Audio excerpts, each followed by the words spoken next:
जीवनं तदिशो दिशो बोधिपदेरूपस्थं कर्मसाक्षी विघ्नकृत यावत् कर्म समाप्ति स्यात् तावत् त्वं सुस्थिरो भव।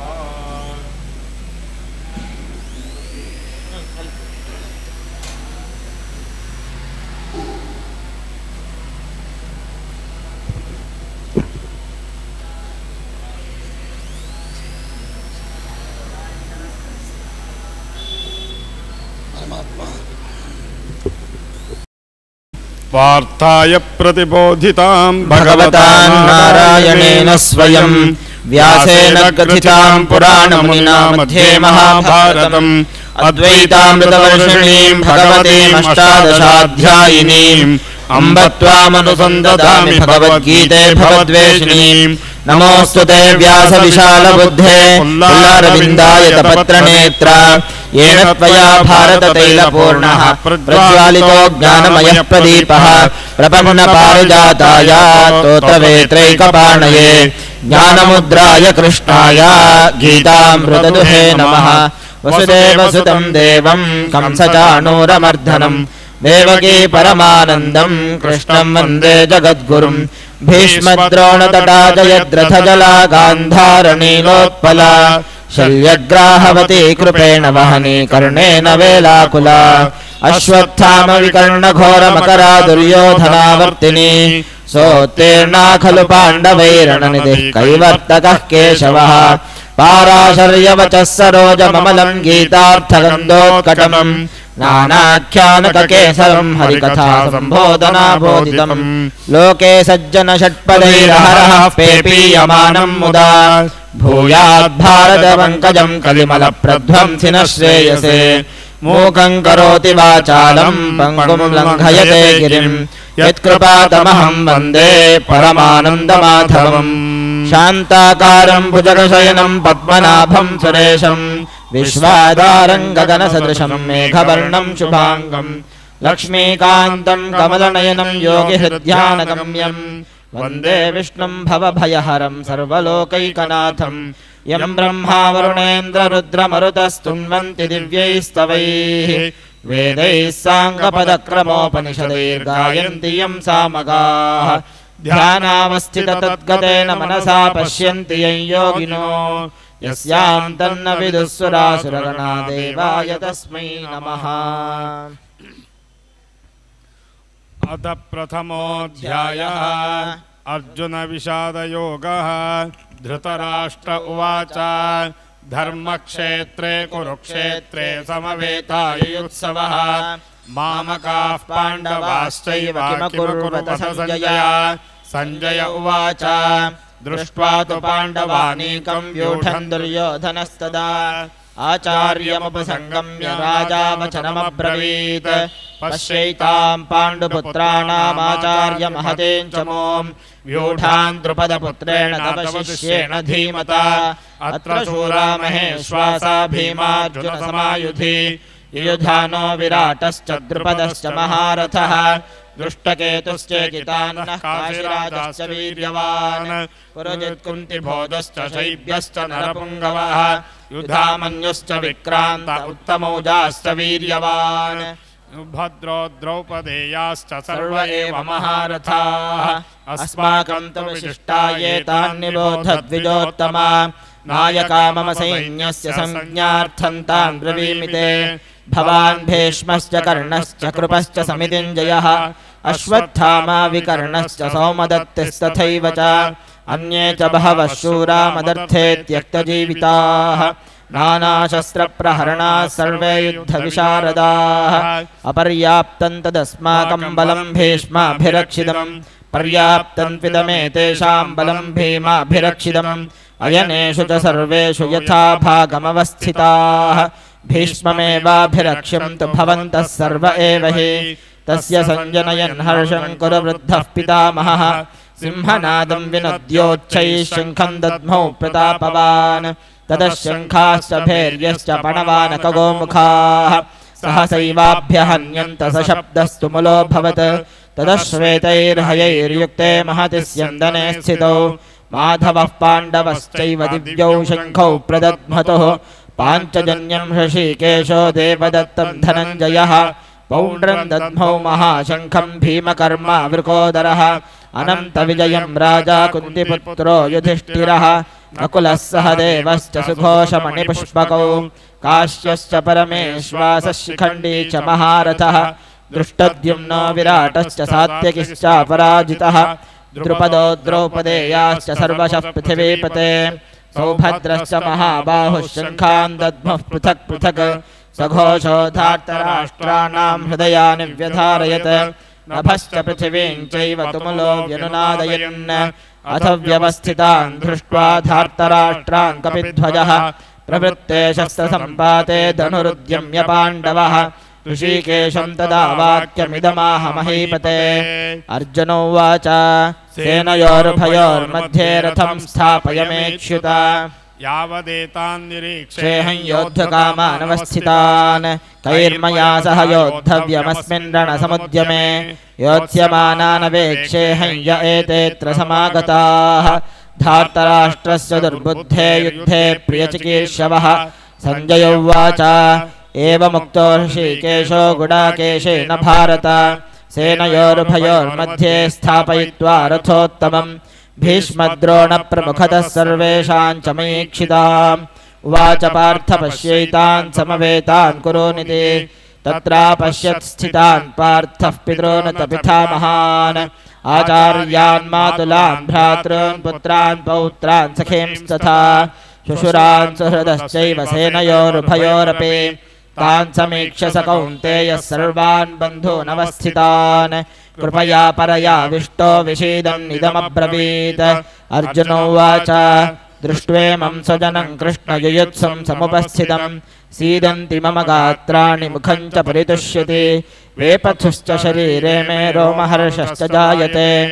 गाण्डीवं संसृते हस्तात् त्वक्चैव परिदह्यते न च शक्नोम्यवस्थातुं भ्रमतीव च मे मनः निमित्तानि च पश्यामि विपरीतानि केशव न च श्रेयो न पश्यामि हत्वा स्वजनमाहवे न काङ्क्षे विजयं कृष्ण न च राज्यं सुखानि च किं नो राज्येन गोविन्द किं भोगैर्जीवितेन वा येषामर्थे काङ्क्षितन्नो राज्यं भोगा सुखानि च त इमेव स्थिता युद्धे प्राणां त्यक्त्वा धनानि च आचार्याः पितरः पुत्रास्तथैव च पितामहाः मातुलाः श्वशुराः पौत्राः श्यालाः सम्बन्धिनस्तथा एतान्न हन्तुमिच्छामि घ्नतोऽपि मधुसूदन अपि त्रैलोक्यराज्यस्य हेतोः किं नु मही कृते निहत्य धार्तराष्ट्रान्नः का प्रीतिः स्यात् जनार्दन पापमेवाश्रयेदस्मान् हत्वैतानादतायिनः तस्मान्नारः वयं हन्तुं धार्तराष्ट्रान् स्वबान्धवान् स्वजनं हि कथं हत्वा सुखिनः श्याम माधव यद्यप्येतेन पश्यन्ति लोभोपहतचेतसः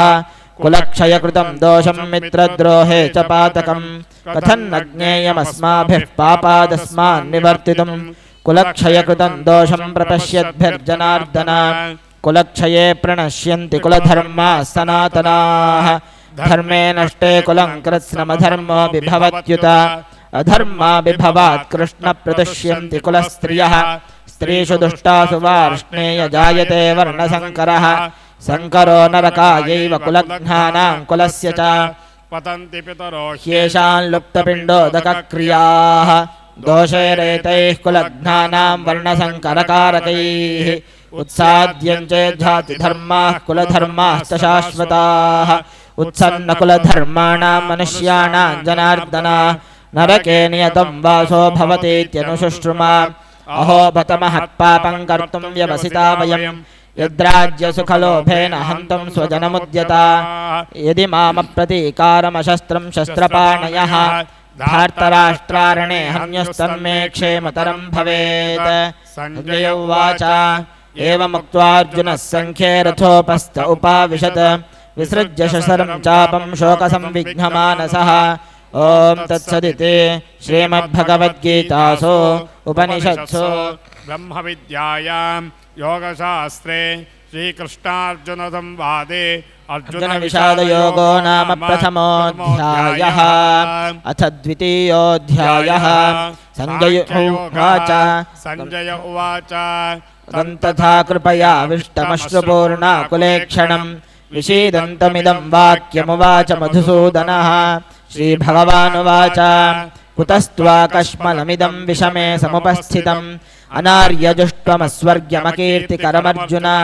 क्लैब्यं मास्मगमः पार्थ नैतत्त्वय्युपपद्यते क्षुद्रं हृदय दौर्बल्यं त्यक्त्वोत्तिष्ठ परं तप अर्जुन उवाच कथं भीष्ममहं सङ्ख्ये द्रोणं च मधुसूदन ऋषभिः प्रतियोत्स्यामि पूजार्हा वरिसूदन गुरून् हत्वा हि महानुभावान् श्रेयो भोक्तुं भैक्ष्यमपीह लोके हत्वार्थकामांस्तु गुरूनिहैव भुञ्जीय भोगान् रुधिरः प्रदिग्धान् न चैतद्विद्वः कतरन्नो गरीयो यद्वा जयेम यदि वा नो जयेयुः यानेव हत्वा न जजीविषामस्तेव स्थिताः प्रमुखे धार्तराष्ट्राः कार्पण्यदोषोपहतः स्वभावः पृच्छामि त्वां धर्मसम्मूढचेताः यच्छ्रेयस्यान्निश्चितं ब्रूहितं मे शिष्यस्तेऽहं शाधिमान् त्वां प्रपन्नम् न हि प्रपश्यामि ममापनुद्याद्यच्छोकमुच्चोषणमिन्द्रियाणाम् अवाप्य भौमावसपत्नवृद्धं राज्यं सुराणामपि चाधिपत्यं सञ्जय उवाच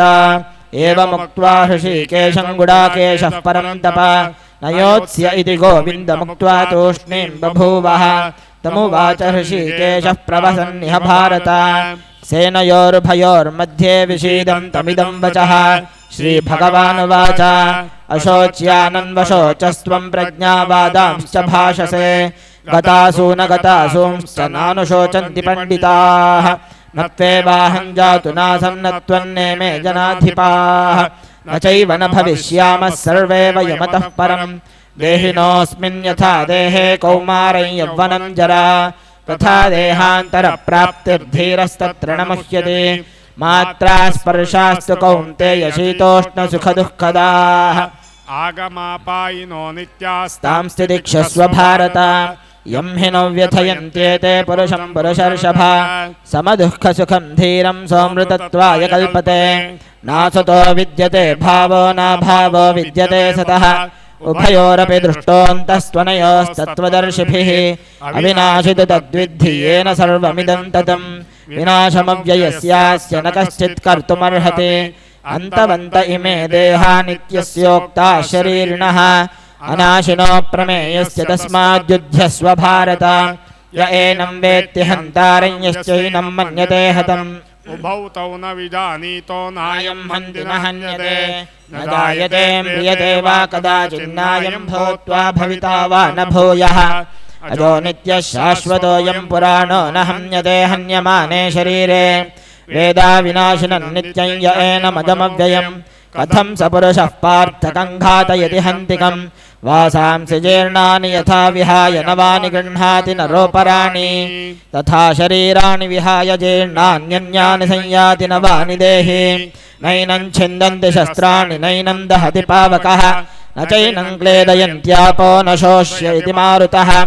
अच्छेद्योऽयमदाह्योऽयमक्लेद्यो शोष्य एव च नित्यः सर्वगतस्थानचरोऽयं सनातनः अव्यक्तोऽयमचिन्त्योऽयमविकार्योऽयमुच्यते तस्मादेवं विदित्वैनं नानशोचितुमर्हसि अथ चैनं नित्यजातं नित्यं वा मन्यसे मृतं तथापि त्वं महाबाहो नैवं शोचितुमर्हसि जातस्य हि ध्रुवो मृत्युर्ध्रुवं जन्म मृतस्य च तस्मादपरिहार्येऽर्थेन त्वं शोचितुमर्हसि अव्यक्तादीनि भूतानि व्यक्तमध्यानि भारत अव्यक्तनिधनान्येव तत्र का परिदेवना आश्चर्यवत् पश्यति कश्चिदेनमाश्चर्यवत् वदति तथैव चान्यः आश्चर्यवच्चैनमन्यः शृणोति श्रुत्वाप्येनं वेद न चैव कश्चित् देहे नित्यमवध्योऽयं देहे सर्वस्य भारत तस्मात् सर्वाणि भूतानि न त्वं शोचितुमर्हसि स्वधर्ममपि चावेक्ष्य न विकम्पितुमर्हसि धर्म्याद्धियुद्धात् श्रेयोऽन्यच्छत्रियस्य न विद्यते यदृच्छया चोपपन्नं स्वर्गद्वारमपावृतं सुखिनः क्षत्रियाः पार्थ लभन्ते युद्धमीदृशम् अथ चेत्त्वमिमं धर्म्यं संग्रामं न करिष्यसि ततः स्वधर्मं कीर्तिं च हित्वा पापमवाप्स्यसि अकीर्तिं चापि भूतानि कथयिष्यन्ति ते व्ययाम् सम्भावितस्य च कीर्तिर्मरणादतिरिच्यते भयाद्रणादु परतं वंस्यन्ते त्वां महारथाः येषां च त्वं बहुमतो भूत्वा यास्य शिलाघवम् अवाच्य बादांश्च बहून् वदिष्यन्ति तवाहिताः निन्दन्तस्तव सामर्थ्यं ततो दुःखतरन्न किम् हतो वा प्राप्स्यसि स्वर्गं जित्वा वा भोक्ष्यसे महीम् तस्मादुत्तिष्ठ कौन्तेय युद्धाय कृतनिश्चयः सुखदुःखे समे कृत्वा लाभालाभौ जयादयौ ततो युद्धाय युज्यस्व नैवं पापमवाप्स्यसि एषा ते विहिता साङ्ख्ये बुद्धिर्योगे त्विमां शृणु बुद्ध्या युक्तो यया पार्थ कर्मबन्धं प्रहास्यसि नेहाभिक्रमनाशोऽस्ति प्रत्यवायो न विद्यते स्वल्पमप्यस्य धर्मस्य त्रायते महतो भयात् व्यवसायात्मिका बुद्धिरेकेह कुरु नन्दन बहुशाखाह्यनन्ताश्च बुद्धयो व्यवसायिनां यामिमां पुष्पितां वाचं प्रवदन्त्य विपश्चितः वेदवादरताः पार्थनान्यदस्तीति वादिनः कामात्मानः स्वर्गपरा जन्मकर्मफलप्रदाम् क्रियाविशेषबहुलां भोगैश्वर्यगतिं प्रति भोगैश्वर्यप्रसक्तानां तयापहृतचेतसां व्यवसायात्मिका बुद्धिः समाधौ न विधीयते त्रैगुण्यविषया वेदा निस्त्रैगुण्यो भवार्जुन निर्द्वन्द्वो नित्यसत्त्वस्थो निर्योगक्षेम आत्मवान् यावानर्थ उदपाने सर्वतः सम्प्लुतोदके तावान् सर्वेषु वेदेषु ब्राह्मणस्य विजानतः कर्मण्येवाधिकारस्ते मा फलेषु कदाचन मा कर्मफलहेतुर्भो मा ते सङ्गोऽस्त्वकर्मणि योगस्थः कुरु कर्माणि सङ्गं त्यक्त्वा धनञ्जय सिद्ध्यसिद्ध्यो समभूत्वा समत्वं योग उच्यते दूरेण ह्यवरं कर्म बुद्धियोगात् धनञ्जय बुद्धौ शरणमन्विच्छ कृपणाः फलहेतवः बुद्धियुक्तो जहातीह उभे सुकृतदुष्कृते तस्माद्योगाय युज्यस्व योगः कर्मसु कौशलं कर्मजं बुद्धियुक्ता हि फलं त्यक्त्वा मनीषिणः जन्मबन्धविनिर्मुक्ताः पदं गच्छन्त्यनामयम् यदा ते मोहकलिलं बुद्धिर्व्यतितरिष्यति तदा गन्तासि निर्वेदं श्रोतव्यस्य श्रुतस्य च श्रुतिविप्रतिपन्ना ते यदा स्थास्यसि निश्चला समाधावचला बुद्धिस्तथा योगमवाप्स्यसि अर्जुन उवाच स्थितप्रज्ञस्य का भाषा समाधिस्तस्य केशव स्थितधीः किं प्रभाषेत किमासीत व्रजेत किम् श्रीभगवानुवाच प्रजहाति यदा कामान् सर्वान् पार्थमनोगतान् आत्मन्येवात्मना तुष्टस्थितः प्रज्ञः सदोच्यते दुःखेष्वनुद्विग्नमनः सुखेषु विगतस्पृहः वीतरागभयक्रोधस्थितधीर्मुनिरुच्यते यः सर्वत्रानभिस्नेहस्तत्तत्प्राप्य शुभाशुभम् नाभिनन्दति न द्वेष्टि तस्य प्रज्ञा प्रतिष्ठिता यदा संहरते चायं कूर्मोऽङ्गानीव सर्वशः इन्द्रियाणीन्द्रियार्थेभ्यस्तस्य प्रज्ञा प्रतिष्ठिता विषया विनिवर्तन्ते निराहारस्य देहिनः रसवर्जं रसोऽप्यस्य परं दृष्ट्वा निवर्तते यततो ह्यपि कौन्तेयं पुरुषस्य विपश्चितः इन्द्रियाणि प्रमाथीनि हरन्ति प्रसभं मनः तानि सर्वाणि संयम्य युक्त आसीत् मत्परः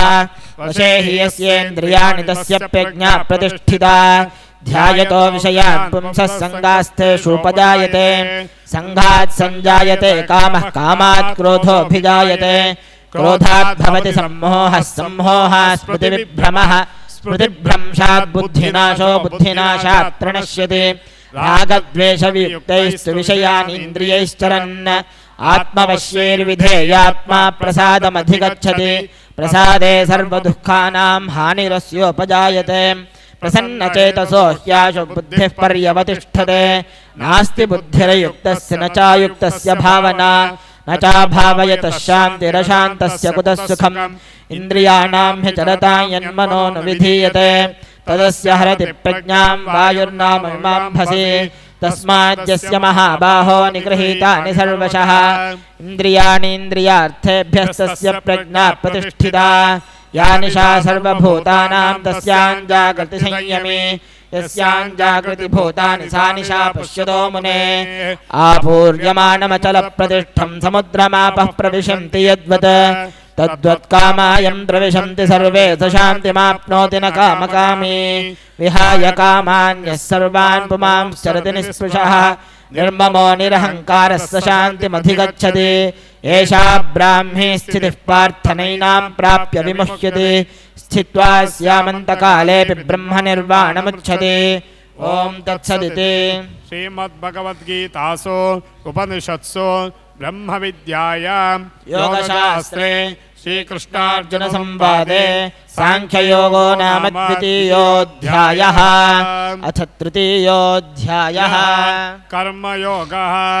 अर्जुन उवाच ध्यायसि चेत् कर्मणस्ते मता बुद्धिर्जनार्दन तत्किं कर्मणि घोरे मां नियोजयसि केशव व्यामिश्रेणेव वाक्येन बुद्धिं मोहयसीव मे तदेकं वद निश्चित्य येन श्रेयोऽहवाप्नुयाम् श्रीभगवानुवाच लोकेऽस्मिन् द्विविधा निष्ठा पुरा प्रोक्ता मया नघ ज्ञानयोगेन साङ्ख्यानां कर्मयोगेन योगिनाम् न कर्मणाम् अनारम्भान्नैष्कर्यमिं पुरुषोऽश्नुते न च सन्न्यसनादेव सिद्धिं समधिगच्छति न हि कश्चित् क्षणमपि जातु तिष्ठत्य कर्मकृत् कार्यते ह्यवशः कर्म सर्वः प्रकृतिजैर्गुणैः कर्मेन्द्रियाणि संयम्य यास्ते मनसा स्मरन् इन्द्रियार्थान् विमूढात्मा मिथ्याचारः स उच्यते यस्मिन्द्रियाणि मनसा नियम्यारभतेऽर्जुन कर्मेन्द्रियैः कर्मयोगमसक्तः स विशिष्यते नियतं कुरु कर्म त्वं कर्म ज्यायो ह्यकर्मणः शरीरयात्रापि च तेन प्रसिद्ध्येद कर्मणः यज्ञार्थात् कर्मणोऽन्यत्र लोकोऽयं कर्मबन्धनः तदर्थं कर्म कौन्तेय मुक्तः सङ्गसमाचर सह यज्ञाः प्रजा सृष्ट्वा पुरोवाच प्रजापतिः अनेन प्रसविष्यध्वमेशवोऽस्त्विष्टकामधक् देवान् भावयतानेन ते देवा भावयन्तु वः परस्परं भावयन्तः श्रेयः परमवाप्स्यथ इष्टान् भोगान् हि वो देवा दास्यन्ते यज्ञभाविताः तैर्दत्तानप्रदायैभ्यो यो भुङ्क्तेस्तेन एव सः यज्ञशिष्टाशिनः सन्तो मुच्यन्ते सर्वकिल्भिषैः भुञ्जते ते त्वघं पाप ये पचन्त्यात्मकारणात् अन्नाद्भवन्ति भूतानि पर्जन्यादन्नसम्भवः यज्ञाद्भवति पर्जन्यो यज्ञः कर्मसमुद्भवः कर्म ब्रह्मोद्भवं विद्धि ब्रह्माक्षरसमुद्भवं तस्मात् सर्वगतं ब्रह्म नित्यं यज्ञे प्रतिष्ठितम् एवं प्रवर्तितं चक्रन्नानुवर्तयति हयः अघायुरीन्द्रिया रामो मोघं पार्थ स जीवति यस्वात्मरतिरेव स्यादात्मतृप्तश्च मानवः आत्मन्येव च सन्तुष्टस्तस्य कार्यं न विद्यते नैव तस्य कृतेनार्थो नाकृतेनेह कश्चन न चास्य सर्वभूतेषु कश्चिदर्थव्यपाश्रयः तस्मादसक्तः सततं कार्यं कर्म समाचर असक्तो ह्याचरं कर्म परमाप्नोति पूरुषः कर्मणैव हि संसिद्धिमास्थिता जनकादयः लोकसङ्ग्रहमेवापि सम्पश्यन् कर्तुमर्हसि यद्यदाचरति श्रेष्ठस्तत्तदेवेतरो जनः स यत्प्रमाणं कुरुते लोकस्तदनुवर्तते न मे पार्थास्ति कर्तव्यं त्रिषु लोकेषु किञ्चन नानवाप्तमवाप्तव्यं वर्त एव च कर्मणि यदि ह्यहं न वर्तेयं जातु कर्मण्यतन्द्रितः मम वर्त्मानुवर्तन्ते मनुष्याः पार्थ सर्वशः उत्सीदेयुरिमे लोका न कुर्यां कर्म चेदहं शङ्करस्य च कर्ता स्यामुपहन्यामि माः प्रजाः सक्ताः कर्मण्य विद्वांसो यथा कुर्वन्ति भारत कुर्याद्विद्वांसथा सक्तश्चिकीर्षुल्लोकसङ्ग्रहं न बुद्धिभेदं जनयेदज्ञानां कर्मसङ्गिनां जोषयेत् सर्वकर्माणि विद्वान् युक्तः समाचरन्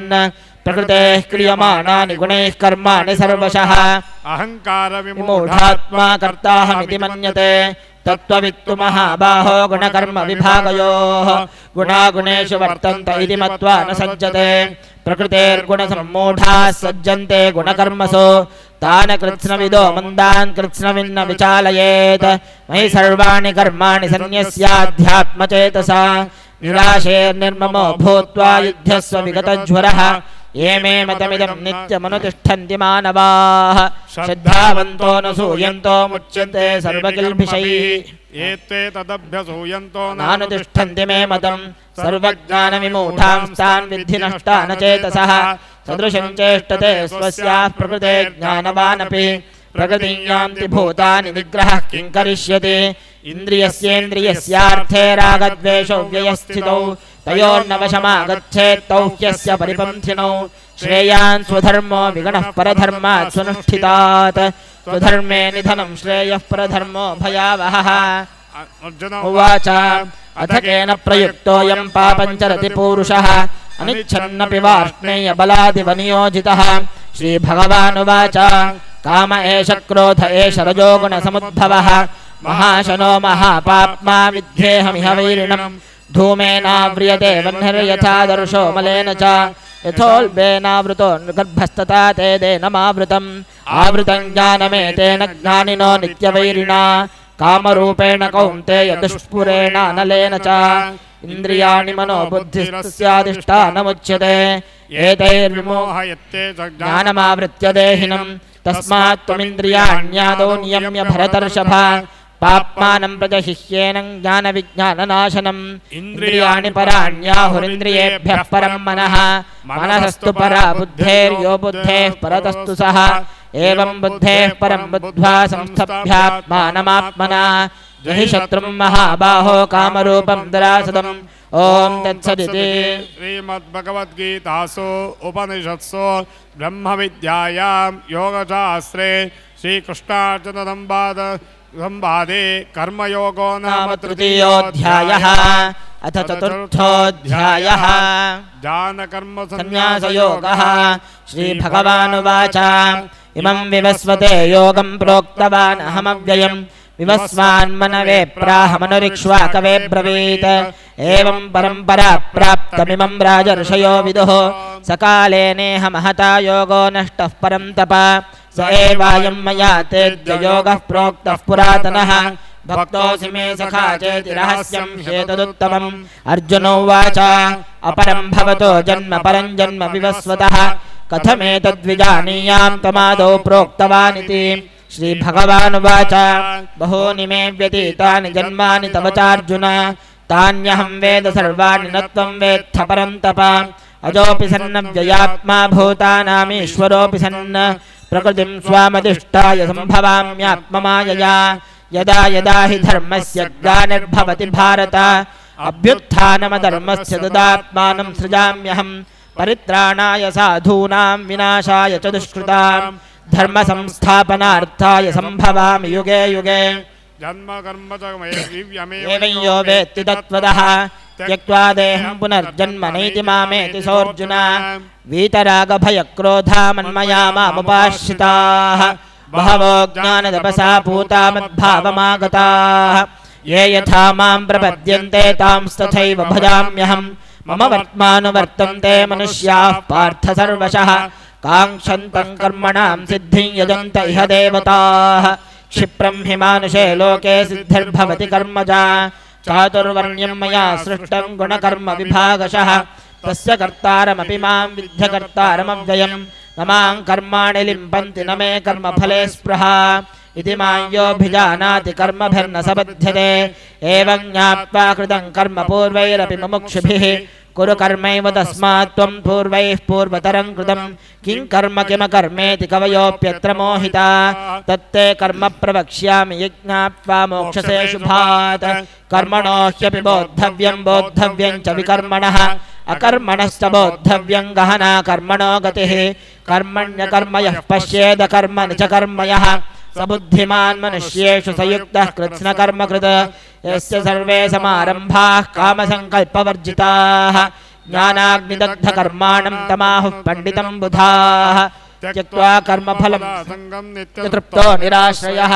कर्मण्यभिप्रवृत्तोऽपि नैव किञ्चित् करोति सः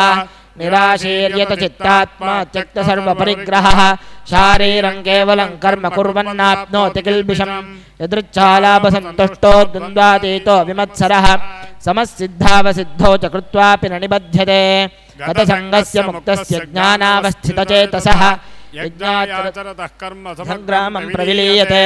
ब्रह्मार्पणं ब्रह्म हविर्ब्रह्माग्नौ ब्रह्मणाहुतं ब्रह्मैव तेन गन्तव्यं ब्रह्मकर्म समाधिना दैवमेवापरे यज्ञं योगिनः पर्युपासते ब्रह्माज्ञावपरे यज्ञं यज्ञेनैवोपजुह्वति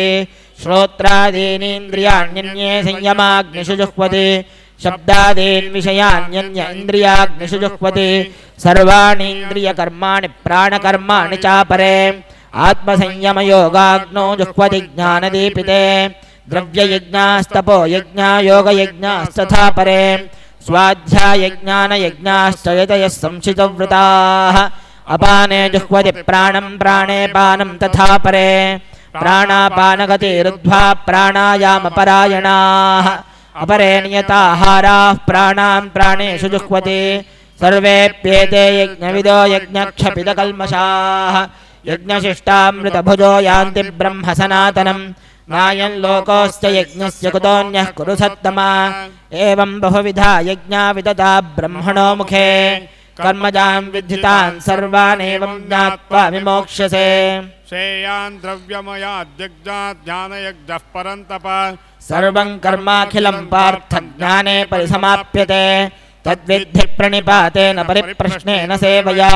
उपदेक्ष्यन्ति ते ज्ञानं ज्ञानिनस्तत्त्वदर्शिनः यज्ञात्वा न पुनर्मोहं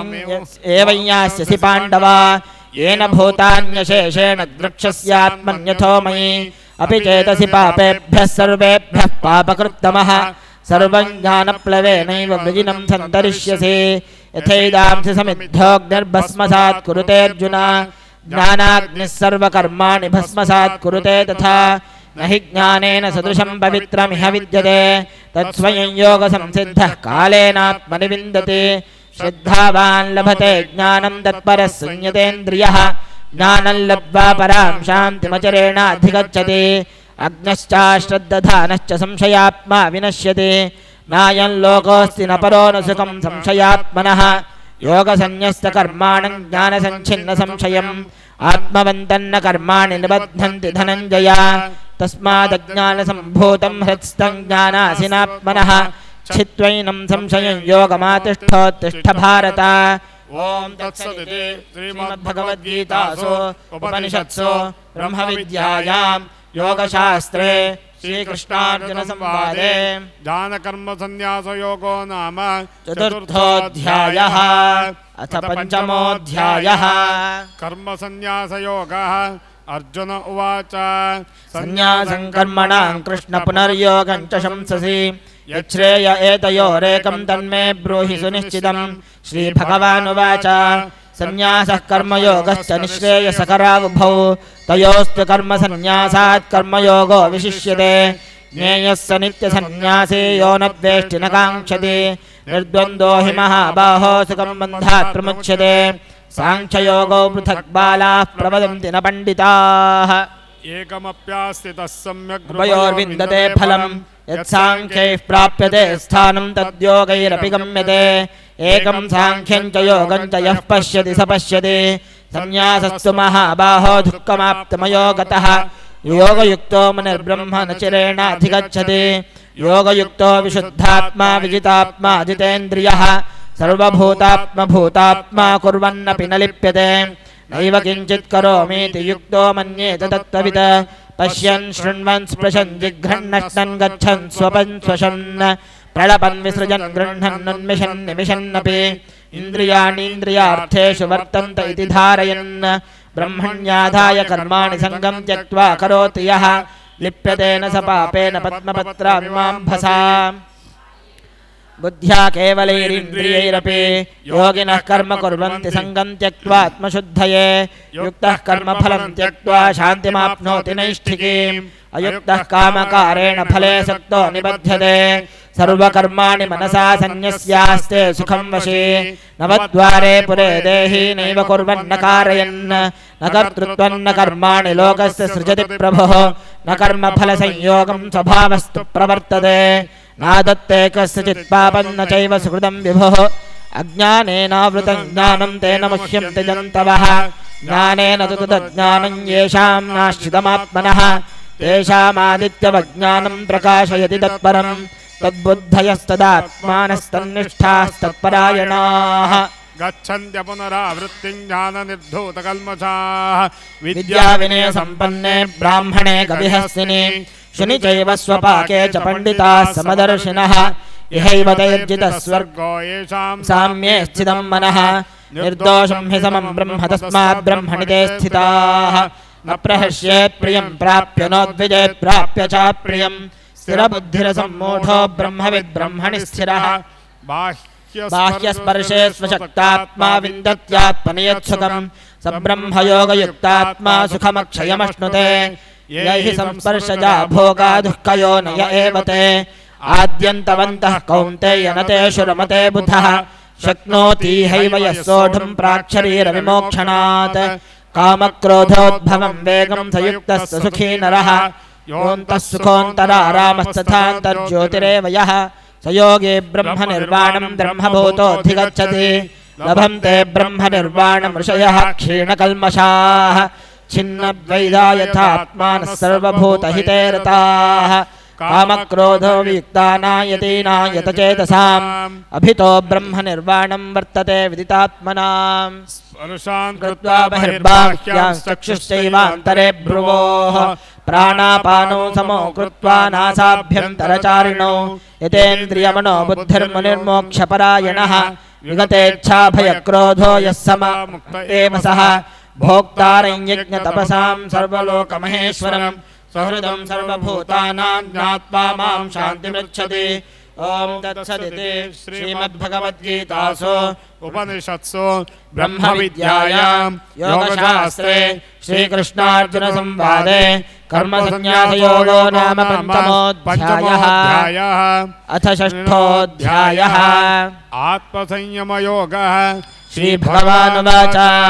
अनाश्रितः कर्मफलं कार्यं कर्म करोति यः स सन्न्यासी च योगी च न निरग्निर्न चाक्रियः यं सन्न्यासमिति प्राहुर्योगं तं विद्धि पाण्डव न ह्यसन्न्यस्तसङ्कल्पो योगी भवति कश्चन आरुरुक्षोर्मुनेर्योगं कर्मकारिणमुच्यते योगारूढस्य तस्यैव शमः कारणमुच्यते यदा हि नेन्द्रियार्थेषु न कर्मस्वनुषज्यते सर्वसङ्कल्पसन्न्यासी योगारूढस्तदोच्यते उद्धरेदात्मनात्मानमात्मानमवसादयेत् आत्मैव ह्यात्मनो बन्धुरात्मैव रिपुरात्मनः बन्धुरात्मात्मनस्तस्य येनात्मैवात्मना जितः अनात्मनस्तु शत्रुत्वे वर्तेतात्मैव शत्रुवत् जितात्मनः प्रशान्तस्य परमात्मा समाहितः शीतोष्णसुखदुःखेषु तथा मानापमानयोः ज्ञानविज्ञानतृप्तात्मा कूटस्थो विजितेन्द्रियः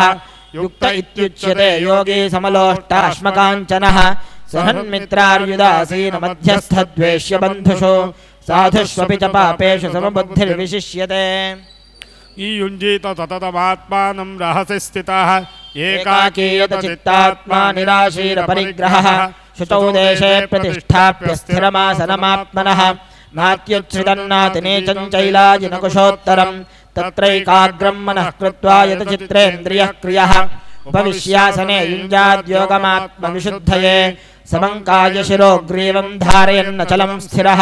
सम्प्रेक्ष्य नासिकाग्रं स्वं दिशश्चानवलोकयन् प्रशान्तात्मा विगतभिः ब्रह्मचारिव्रते स्थितः मनः संयम्य मच्चित्तो युक्तासीतमत्परः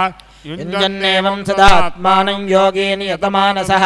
शान्तिर्निर्वाणपरमां मत्संस्थामधिगच्छति नात्यश्नतस्तु योगोऽस्ति न चैकान्तमनश्नतः न चातिस्वप्नशीलस्य जाग्रतो नैव चार्जुन युक्ताहारविहारस्य युक्तचेष्टस्य कर्मसु युक्तस्वप्नावबोधस्य योगो भवति दुःखः यदा विनीतं चित्तमात्मन्येवावतिष्ठते निःस्पृहः सर्वकामेभ्यो युक्त इत्युच्यते तदा यथा दीपो निवातस्थो नेङ्गते सोपमा स्मृता योगिनो यतचित्तस्य युञ्जतो योगमात्मनः यत्रो परमते चित्तं निरुद्धं योगसेवया यत्र चैवात्मनात्मानं पश्यन्नात्मनि तुष्यते सुखमात्यन्तिकं यत्तद्बुद्धिः ग्राह्यमतीन्द्रियं वेत्ति यत्र न चैवायं स्थितश्चलति तत्पदः यल्लब्ध्वा चापरं लाभं मन्यते नाधिकं ततः यस्मिन् स्थितो न दुःखेन गुरुणापि विचाल्यते तं विद्यात् दुःखसंयोगवियोगं योगसंज्ञितं स निश्चयेन योक्तव्यो योगो निर्विण्णचेतसा सङ्कल्पप्रभवान् कामांस् त्यक्त्वा सर्वान् शेषतः मनस्येन्द्रियग्रामं विनियम्य समन्ततः शनैः शनैरुपरमेत् बुद्ध्या धृतिगृहीतया आत्मसंस्थं मनः कृत्वा न किञ्चिदपि चिन्तयेत्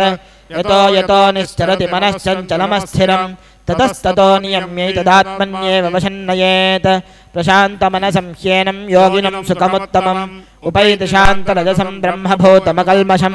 युञ्जन्नेवं सदात्मानं योगी विगतकल्मषः सुखेन ब्रह्मसंस्पर्शमत्यन्तं सुखमश्नुते सर्वभूतस्थमात्मानं सर्वभूतानि चात्मनि ईक्षते योगयुक्तात्मा सर्वत्र समदर्शनः यो मां पश्यति सर्वत्र सर्वं च मयि पश्यति तस्याहं न प्रणश्यामि स च मे न प्रणश्यति सर्वभूतस्थितं यो मां भजत्येकत्वमास्थितः सर्वथा वर्तमानोऽपि स योगी परिवर्तते आत्मौपम्येन सर्वत्र समं पश्यति योऽर्जुन सुखं वा यदि वा दुःखं स योगी परमो मतः अर्जुन उवाच योऽयं योगस्त्वया प्रोक्तः साम्येन मधुसूदन एतस्याहं न पश्यामि चञ्चलत्वात् स्थितिं स्थिरां चञ्चलं हि मनः कृष्णप्रमाथि बलमदृढं तस्याहं निग्रहं मन्ये वायोरिव सुदुष्करं श्रीभगवानुवाच असंशयं महाबाहो मनोदुर्निग्रहं चलम् अभ्यासेन तु कौन्तेय वैराग्येण च गृह्यते असंयतात्मना योगो दुष्प्राप इति मे मतिः वश्यात्मना तु यतता शक्यो वाप्तुमुपायता अयतिश्रद्धयोपेतो योगाच्चलितमानसः अप्राप्य योगसंसिद्धिं काङ्गतिं कृष्ण गच्छति कच्चिन्नो वयविभ्रष्टच्छिन्नाभ्रमिव नश्यति अप्रतिष्ठो महाबाहो विमूढो ब्रह्मणः पथि एतन्मे संशयं कृष्ण छेतुमर्हस्य शेषतः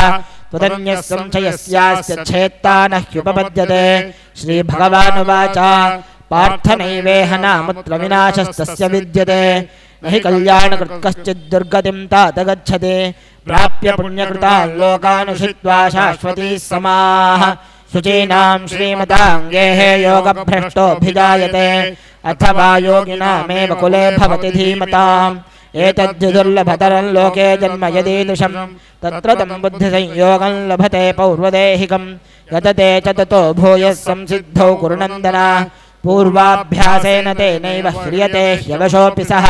जिज्ञासुरपि योगस्य शब्दब्रह्माति वर्तते प्रयत्नाद्यतमानस्तु योगी संशुद्धकिल्बिषः अनेन जन्म संसिद्धिस्ततो याति पराङ्गतिं तपस्विभ्योऽधिको योगी ज्ञानिभ्योऽपि मतोऽधिकः कर्मिभ्यश्चाधिको योगी तस्माद् योगी भवार्जुन योगिनामपि सर्वेषामद्गतेनान्तरात्मना श्रद्धावान् भजते यो मां समे युक्ततमो मतः ओम तत्सदिति श्रीमद्भगवद्गीतासु उपनिषत्सु ब्रह्मविद्यायां योगशास्त्रे श्रीकृष्णार्जुनसंवादे आत्मसंयमयोगो नाम षष्ठोऽध्यायः अथ सप्तमोऽध्यायः ज्ञानविज्ञानयोगः श्रीभगवानुवाच मय्यासक्तमनाः पार्थ योगं युञ्जन्मदाश्रयः असंशयं समग्रह्मा यथा ज्ञास्यसि तच्छृणु ज्ञानं तेऽहं सविज्ञानमिदं वक्ष्याम्यशेषतः यज्ञात्वा नेह भूयोऽन्यज्ञातव्यमवशिष्यते मनुष्याणां सहस्रेषु कश्चिद्यतति सिद्धये यततामपि सिद्धानां कश्चिन्मां वेत्ति तत्त्वतः भूमिरापो नलो वायुः खं मनो बुद्धिरेव च अहङ्कार इति यं मे भिन्ना प्रकृतिरष्टधा अपरेयमितः स्वन्यां प्रकृतिं विद्धि मे पराम् जीवभूतां महाबाहो य एदन्धार्यते जगत् एतद्योनीनि भूतानि सर्वाणीत्युपधारय अहं कृत्स्नस्य जगतः प्रभवः प्रलयस्तथा मत्तः परतरं नान्यत् किञ्चिदस्ति धनञ्जय मयि सर्वमिदं प्रोक्तं सूत्रे मणिगणा इव रसोऽहमप्सु कौन्तेय प्रभास्मि शशिसूर्ययोः प्रभवः सर्ववेदेषु शब्दः खे पौरुषन्दृशो पुण्यो गन्धः पृथिव्यां च तेजश्चास्मि विभावसौ जीवनं सर्वभूतेषु तपश्चास्मि तपस्विषो बीजं मां सर्वभूतानां विद्धि पार्थ सनातनं बुद्धिर्बुद्धिमतामस्मि तेजस्तेजस्विनामहं बलं बलवतां चाहं कामरागविवर्जितं धर्माविरुद्धो भूतेषु कामोऽस्मि भरतर्षभा ये चैव सात्विका भावा राजसास्तामशाश्च ये मत्त एवेति नान्विद्धि न त्वहं तेषु ते मयि भावैरेभिः सर्वमिदं जगत् मोहितन्नाभिजानाति मामेभ्यः परमव्ययम् दैवी ह्येषा गुणमयी मम माया दुरुत्यया मामेव ये प्रपद्यन्ते मायामेतान्तरन्ति ते ममान् दुष्कृतिनो मूढाः प्रपद्यन्ते नराधमाः माययापहृतज्ञाना आसुरं भावमाश्रिताः चतुर्विधा भजन्ते मां जनाः सुकृतिनोऽर्जुन आर्थो जिज्ञासुरर्थार्थी ज्ञानी च भरतर्षभ तेषां ज्ञाने नित्ययुक्त एकभक्तिर्विशिष्यते प्रियो हि ज्ञानिनोऽर्थर्थमहं स च मम प्रियः उदाराः सर्व एवैते ज्ञानी त्वामेव मे मतम् आस्थितः स हि युक्तात्मा मामेवानुत्तमां गतिम् बहूनां जन्मनामन्ते ज्ञानवान् मां प्रपद्यते वासुदेवः सर्वमिति समहात्मा सुदुर्लभः कामैस्तैस्ते हृतज्ञानाः प्रपद्यन्ते न्यदेवताः तन्तन्यममास्थाय प्रकृत्या नियता स्वया यो यो यान्तनुं भक्तः श्रद्धयार्चितुमिच्छति तस्य तस्याचलां श्रद्धां तामेव विदधाम्यहं सतया श्रद्धया युक्तस्तस्याराधनमीहते लभते च ततः कामान् मयैव विहितान् हितान् फलं तेषां तद्भवत्यल्पमेधसाम् देवान् देवयजो यान्ति मद्भक्ता यान्ति मामपि अव्यक्तं व्यक्तिमापन्नं मन्यन्ते मामबुद्धयः परं भावमजानन्तो ममाव्ययमनुत्तमं नाहं प्रकाशः सर्वस्य योगमाया समावृतः मूढो यन्नाभिजानाति लोको मामजमव्ययं वेदाहं समतीतानि वर्तमानानि चार्जुन भविष्याणि च भूतानि मां तु वेद न कश्चन मोहेन भारत सर्वभूतानि सम्मोहं सर्गे यान्ति परं तप येषां त्वन्तगतं पापं जनानां पुण्यकर्मणां ते द्वन्द्वमोहनिर्मुक्ता भजन्ते मां दृढव्रताः मोक्षाय मामाश्रित्य यजन्ति ये ते ब्रह्म तद्विदुः कृत्स्नमध्यात्मं कर्म चाखिलं साधिभूतादिदैवं मां साधियज्ञं च ये विदुः प्रयाणकालेऽपि च मां ते विदुर्युक्तचेतसः ओम तत्सदिति श्रीमद्भगवद्गीतासु उपनिषत्सु ब्रह्मविद्यायां योगशास्त्रे श्रीकृष्णार्जुनसंवादे ज्ञानविज्ञानयोगो नाम सप्तमोऽध्यायः अथ अष्टमोऽध्यायः अक्षरब्रह्मयोगः अर्जुन उवाच किं तद्ब्रह्म किमध्यात्मं किं कर्म पुरुषोत्तम अधिभूतं च किं प्रोक्तमधिदैवं किमुच्यते अधियज्ञः कथं कोऽत्र देहेऽस्मिन् मधुसूदन प्रयाणकाले च कथं ज्ञेयोऽसि नियतात्मभिः श्रीभगवानुवाच अक्षरं ब्रह्म परमं स्वभावोऽध्यात्ममुच्यते भूतभावोद्भवकरो विसर्गः कर्मसंज्ञितः अधिभूतं क्षरो भावः पुरुषश्चादिदैवतम् अधियज्ञोऽहमेवात्र देहे देहभृतां वरा अन्तकाले च मामेव स्मरन्त्युक्त्वा कलेवरं यः प्रयाति समद्भावं याति नास्त्यत्र संशयः यं वापि स्मरं भावं त्यजत्यन्ते कलेवरं तन्तमेवैति कौन्तेय सदा सद्भावभावितः तस्मात् सर्वेषु कालेषु मामनुस्मरयुध्य च मय्यर्पितमनो बुद्धिर्मामेवैष्यस्य संशयम् अभ्यासयोगयुक्तेन चेतसा नान्यगामिना परमं पुरुषं दिव्यं याति पार्थानुचिन्तयन् कविं पुराणमनुशासितारमनोरणीयान् समनुस्मरेद्यः सर्वस्य धातारमचिन्त्य रूपमादित्यवर्णं तमसः परस्तात् प्रयाणकाले मनसाचलेन भक्त्या युक्तो योगबलेन चैव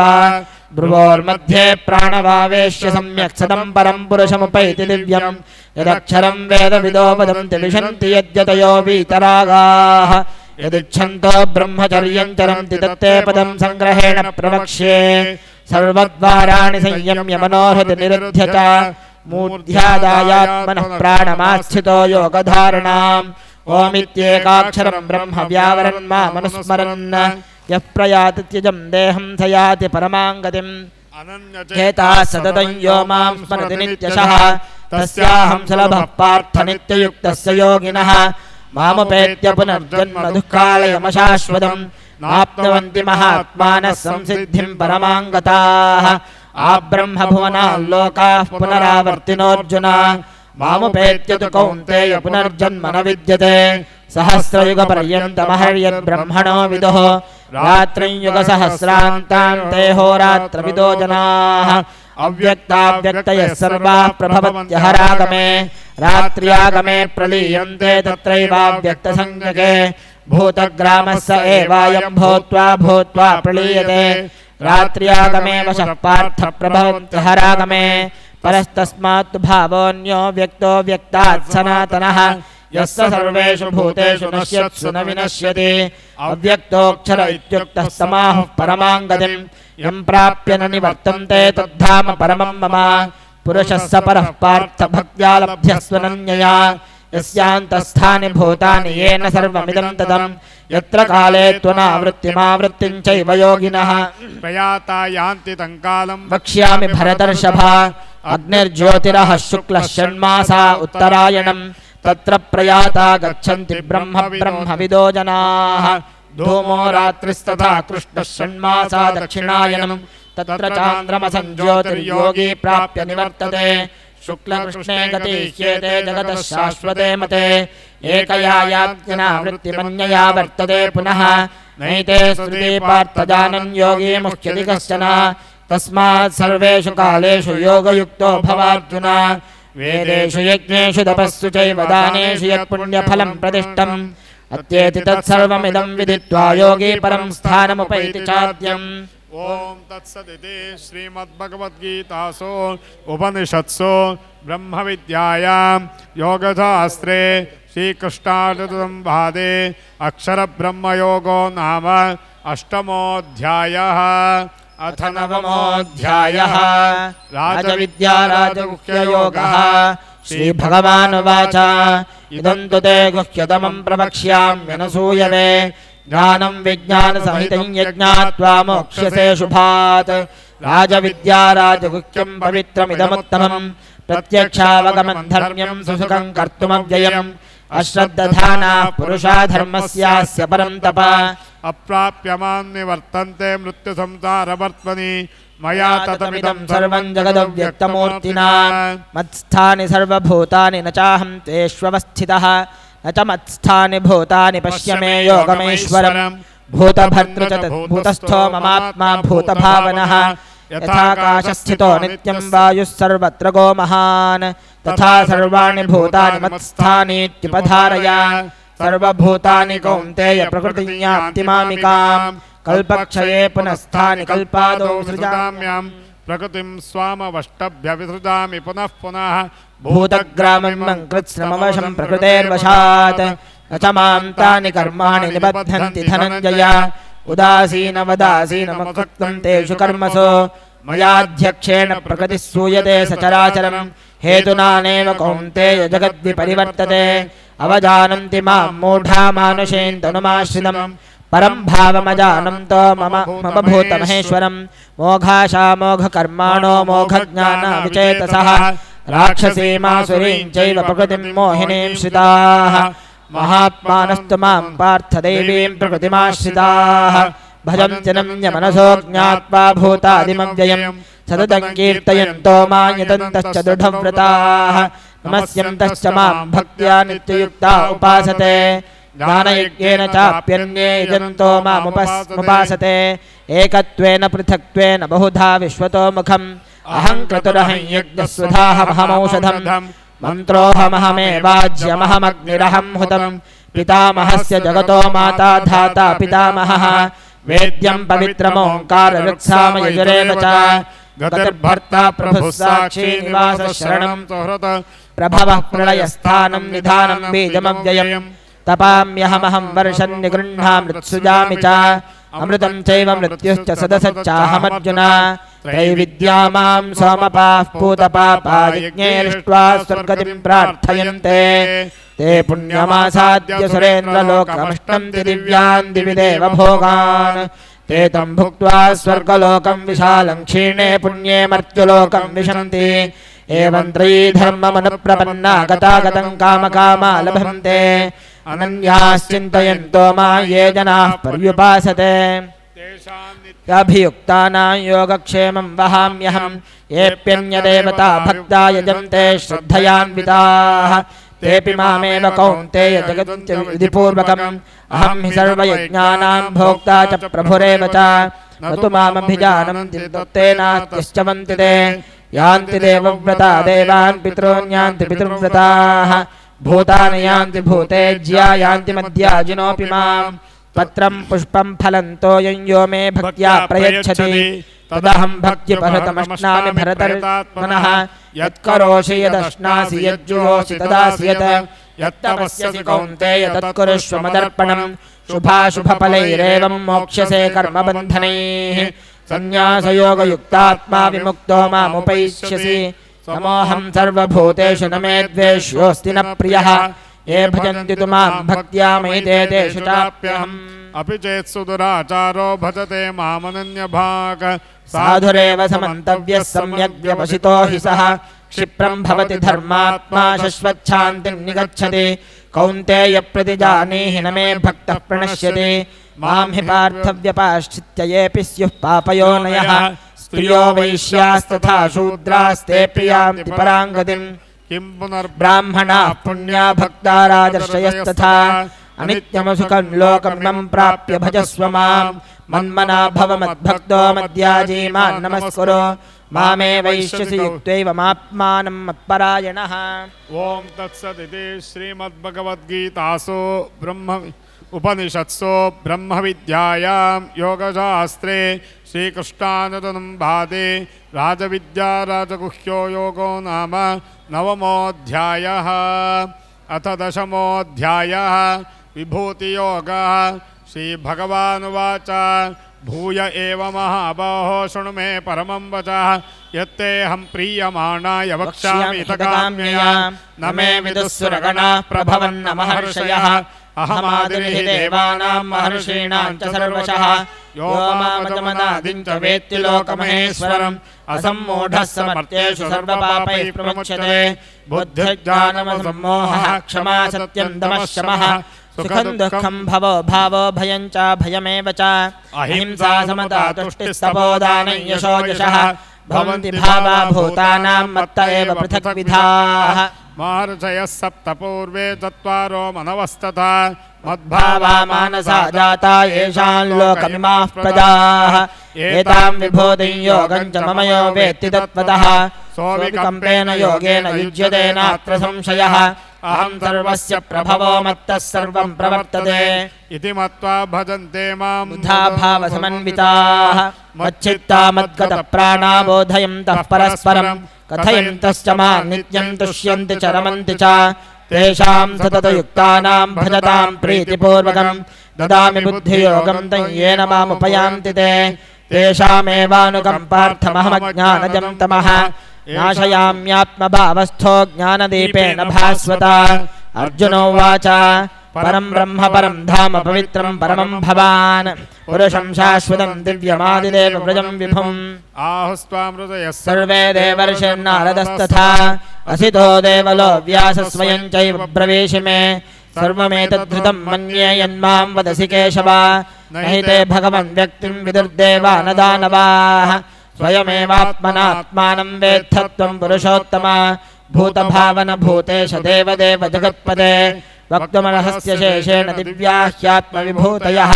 याभिर्विभूतिभिर्लोकामिमां स्वं व्याप्य तिष्ठसि कथं विद्यामहं योगी स्वां सदा परिचिन्तयन् केषु केषु च भावेषु चिन्त्योऽसि भगवन्मया विस्तरेणात्मनो योगं विभूतिं च जनार्दन भूयः कथय तृप्तिर्हि शृण्वतो नास्ति मे मदम् श्रीभगवानुवाच हन्तते कथयिष्यामि दिव्या ह्यात्मविभूतयः प्राधान्यतः कुरु श्रेष्ठ नास्त्यन्तो विस्तरस्य मे अहमात्मा गुढाकेश सर्वभूताशयः स्थितः अहमादिश्च मध्यं च भूतानामन्त एव च आदित्यानामहं विष्णुर्ज्योतिरान्द्रविरंशुमान् मरेचर्मरुतामस्मि नक्षत्राणामहं शशि वेदानां सामवेदोऽस्मि देवानामस्मि वासवः इन्द्रियाणां मनश्चास्मि भूतानामस्मि चेतना रुद्राणां शङ्करश्चास्मि वित्तेशो यक्षरक्षसां वसूनां पावकश्चास्मि मेरुशिखरिणामहं पुरोधसां च मुख्यं मां विद्धि पार्थ बृहस्पतिं सेनानीनामहं स्कन्दः सरसामस्मि सागरः महर्षीणां भृगुरहं गिरामस्मैकमक्षरं यज्ञानां जपयज्ञोऽस्मि स्थावराणां हिमालयः अश्वत्थः सर्ववृक्षाणां देवर्षीणां च नारदः गन्धर्वाणां चित्ररथः सिद्धानां कपिलो मुनिः उच्चैश्रवसमश्वानां विद्धि माममृतोद्भवम् ऐरावतं गजेन्द्राणां नराणां च नराधिपम् आयुधानामहं वज्रन्धेनूनामस्मि कामधुक् प्रजनश्चास्मि कन्दर्पः सर्पाणामस्मि वासुकी अनन्तश्चास्मि नागानां वरुणो यादसामहं पितॄणामर्यमा चास्मि यमः संयमतामहं प्रह्लादश्चास्मि दैत्यानां कालः कालयतामहं मृगाणां च मृगेन्द्रोऽहं वैनतेयश्च पक्षिणां पवनः पवतामस्मि रामः शस्त्रभृतामहं जषाणां मकरश्चास्मि स्तोत्रसामस्मि जाह्नवी सर्गाणामादिरन्तश्च मध्यं चैवाहमर्जुन अध्यात्मविद्या विद्यानां वादः प्रवदतामहम् अक्षराणामकरोऽस्मि द्वन्द्वः सामासिकस्य च अहमेवाक्षयः कालो धाताहं विश्वतो मुखः मृत्युः सर्वरश्चाहमुद्भवश्च भविष्यतां कीर्तिश्रीर्वाक्यनारीणां प्रतिर्मेधा धृतिः क्षमा बृहत्सामकथा साम्नां गायत्रीं छन्दसामहं मासानां मार्गशीर्षोऽहं ऋतूनां कुसुमाकरः द्यूतं छलेतामस्मि तेजस्तेजस्विनामहं जयोऽस्मि व्यवसायोऽस्मि सत्त्वं सत्त्ववतामहं वृष्णीनां वासुदेवोऽस्मि पाण्डवानां धनञ्जयः मुनीनामप्यहं व्यासः कवीनामुशना कविः दण्डोदमेतामस्मि नीतिरस्मि जिगीषतां मौनं चैवास्मि गुह्यानां ज्ञानं ज्ञानवतामहं यच्चापि सर्वभूतानां बीजं तदहमर्जुन न तदस्ति विना यस्यान्मया भूतं चराचरं नान्तोऽस्ति मम दिव्यानां विभूतीनां परन्तप एष तोद्देशतः प्रोक्तो विभूतेर्विस्तरो मया यद्यद्विभूतिमत्सत्त्वं श्रीमदूर्जितमेव वा तत्तदेवावगच्छत्वं ते मम तेजोंशसम्भवम् अथवा बहुनैतेन किञ्ज्ञातेन तवार्जुन इष्टभ्याहमिदं कृत्स्नमेकांशेन स्थितो जगत् ओम तत्सदिति श्रीमद्भगवद्गीतासु उपनिषत्सु ब्रह्मविद्यायां योगशास्त्रे श्रीकृष्णार्जुनसंवादे विभूतियोगो नाम 10मोऽध्यायः।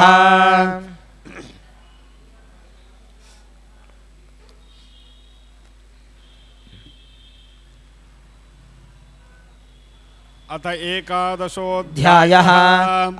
तेनैव रूपेण चतुर्भुजेन सहस्रबाहो बहुविश्वमूर्ते श्रीभगवानुवाच मया प्रसन्नेन तवार्जुनेन रूपं परं दर्शितमात्मयोगात् तेजोमयं विश्वमनन्तमाद्यं यन्मे त्वदन्येन न दृष्टपूर्वं न वेदयज्ञाध्ययनेन दानेन च क्रियाभिन्नतवोभिरुग्रैः एवं रूपः शक्य अहन्नृलोके द्रष्टुं त्वदन्येन कुरु प्रवीरा मामे व्यथा मा च विमूढभावो दृष्ट्वा रूपं घोरमीदृङ्ममेदं व्यपेतभिः प्रीतमनाः पुनस्त्वं तदेव मे रूपमिदं प्रपश्य सञ्जय उवाच इत्यर्जुनं वासुदेवस्तथोक्त्वा सकं रूपं दर्शयामास भूयः आश्वासयामास भीतमेनं भूत्वा पुनः सौम्य वपुर्महात्मा अर्जुन उवाच दृष्ट्वेदं मानुषं रूपं तव सौम्यं जनार्दन इदानीमस्मि संवृत्तः सचेताः प्रकृतिं गतः श्रीभगवानुवाच सुदुर्दर्शमिदं रूपं दृष्टवानसि यन्मम देवाप्यस्य रूपस्य नित्यं दर्शनकाङ्क्षिणः नाहं वेदैर्न तपसा न दानेन न चेज्जया शक्य एवं विधो द्रष्टुं दृष्टवानसि मां यथा भक्त्या त्वनन्यया शक्य अहमेवं विधोऽर्जुन ज्ञातुं द्रष्टुं च तत्त्वेन प्रवेष्टुं च परन्तप मत्कर्म कृन्मत्परमो मद्भक्तः सङ्गवर्जितः निर्वैरः सर्वभूतेषु यः स मामेति पाण्डव। ओम तत्सदिति श्रीमद्भगवद्गीतासु उपनिषत्सु ब्रह्मविद्यायां योगशास्त्रे श्रीकृष्णार्जुनसंवादे विश्वरूपदर्शनयोगो नाम एकादशोऽध्यायः। अथ द्वादशोऽध्यायः भक्तियोगः। अर्जुन उवाच एवं सततयुक्ता ये भक्त्या स्वां पर्युपासते ये चाप्यक्षरमव्यक्तं तेषां के योगवित्तमाः। श्रीभगवानुवाच मय्यावेश्य मनो ये मां नित्ययुक्ता उपासते श्रद्धया परयोपेतास्तमे युक्ततमा मताः ये त्वक्षरमनिर्देश्यमव्यक्तं पर्युपासते समचलं ध्रुवं सन्नियम्येन्द्रियग्रामं सर्वत्र समबुद्धयः ते प्राप्नुवन्ति मामेव सर्वभूतहिते रताः क्लेशोऽधिकतरस्तेषामव्यक्तासक्तचेतसाम् अव्यक्ता हि गतिर्दुःखं देहवद्भिरवाप्यते ये तु सर्वाणि कर्माणि मयि सन्न्यस्य मत्पराः अनन्येनैव योगेन मां ध्यायन्त उपासते तेषामहं समुद्धर्ता मृत्युसंसारसागरात् भवामि न चिरात् पार्थ मय्यावेशितचेतसां मय्येव मन आधत्स्व मयि बुद्धिं निवेशय निवशिष्यसि मय्येव अत ऊर्ध्वन्न संशयः अथ चित्तं समाधातुं न शक्नोषि मयि स्थिरम् अभ्यासयोगेन ततो मामिच्छाप्तुं धनञ्जय अभ्यासेऽप्यसमर्थोऽसि मत्कर्म परमो भव मदर्थमपि कर्माणि कुर्वन् सिद्धिमवाप्स्यसि अथैतदप्यशक्तोऽसि कर्तुं मद्योगमाश्रितः सर्वकर्मफलत्यागं ततः कुरु यतात्मवान् श्रेयो हि ज्ञानमभ्यासात् ज्ञानात् ध्यानं विशिष्यते ध्यानात् कर्मफलत्यागस्त्यागात् शान्तिरनन्तरम् अद्वेष्टा सर्वभूतानां मैत्रः करुण एव च निर्ममो निरहङ्कारः समदुःखसुखः क्षमी सन्तुष्टः सततं योगी यतात्मा दृढनिश्चयः मय्यर्पितमनो बुद्धिर्मद्भक्तः स मे प्रियः यस्मान्नो द्विजते लोको लोकान्नो द्विजते च यः हर्षामर्षभयोद्वेगैर्मुक्तो यः स च मे प्रियः अनपेक्षः शुचिर्दक्ष उदासीनो गतव्यथः सर्वारम्भा परित्यागी यो मद्भक्तः स मे प्रियः यो न हृष्यति न द्वेष्टि न शोचति न काङ्क्षति शुभाशुभपरित्यागी भक्तिमान्यः स मे प्रियः समशत्रौ च मित्रे च तथा मानापमानयोः शीतोष्णसुखदुःखेषु समः सङ्गविवर्जितः तुल्यनिन्दास्तुतिर्मौनी सन्तुष्टो येन केनचित् अनिकेतस्थिरमतिर्भक्तिमां मे प्रियो नरः ये तु धर्म्या मृतमिदं यथोक्तं पर्युपासते श्रद्धधानामत्परमा भक्तास्तेतीव मे प्रियः ॐ तत्सदिति श्रीमद्भगवद्गीतासु उपनिषत्सु ब्रह्मविद्यायां योगशास्त्रे श्रीकृष्णार्जुनसंवादे भक्तियोगो नाम द्वादशोऽध्यायः अथ त्रयोदशोऽध्यायः क्षेत्रक्षेत्रज्ञविभागयोगः श्रीभगवानुवाच इदं शरीरं कौन्तेय क्षेत्रमित्यभिधीयते एतद्यो वेत्ति तं प्राहुः क्षेत्रज्ञ इति तद्विदः क्षेत्रज्ञं चापि मां विद्धि सर्वक्षेत्रेषु भारत क्षेत्रक्षेत्रज्ञयो ज्ञानं यत्तज्ज्ञानं मतं मम